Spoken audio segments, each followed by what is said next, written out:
Thank you, Mr. Speaker.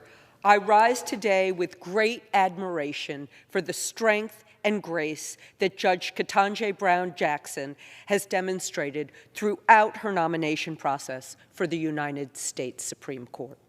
Last week, people from all over the world watched as she embarked on a journey that only 5 other women in history have taken. For too long, our judicial system and our government have not reflected the great talent and diversity of our nation. Like so many young women, especially our mothers and grandmothers, I had very few female examples to emulate at the beginning of my legal career. When I was at a pivotal age in high school, trying to decide exactly what path to take and what was even possible to achieve, I got to watch the nomination process for Justice Sandra Day O'Connor. She was the first woman ever nominated to our nation's highest court, and I was deeply moved by her poise and intelligence under questioning from the much older male senators. Her confirmation solidified in me a passion for the law and a belief that I could accomplish anything I set my mind to. I then went on to become a student of the Constitution myself, attending law school, practicing constitutional law, arguing in court, and fighting for justice. As an attorney, a state legislator, and now as a proud member of the Judiciary Committee in the United States House of Representatives. The world has completely transformed since I watched that confirmation hearing in 1981.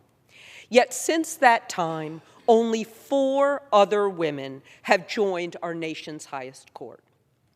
Each of these justices brought a unique perspective and inspired young women across the country.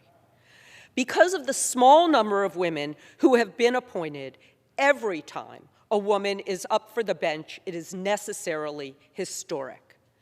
I'm ready for it to be less historic. Although 51% of our population is female, of the 115 justices in American history, 110 of them have been men. And none of them, not one, has been an African-American woman. Mr. Speaker, that needs to change at a faster rate. Justice Ginsburg was once asked when there will be enough women on the court. She responded, when there are 9. If confirmed, Judge Ketanji Brown Jackson will be the next and the first African-American woman, and I'd like to say, when confirmed. Her nomination marks a momentous step forward in the long struggle for a judicial system that truly represents every American and delivers justice, fairness, and equality for all. I can relate to all the young women out there watching this nomination process, feeling inspired to follow in her footsteps.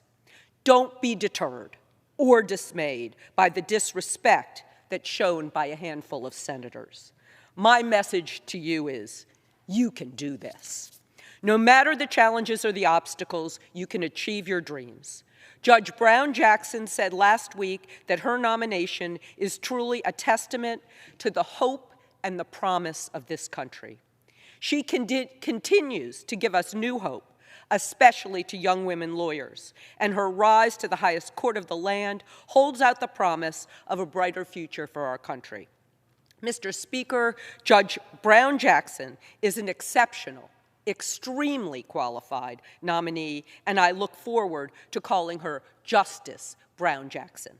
Thank you, and I yield back.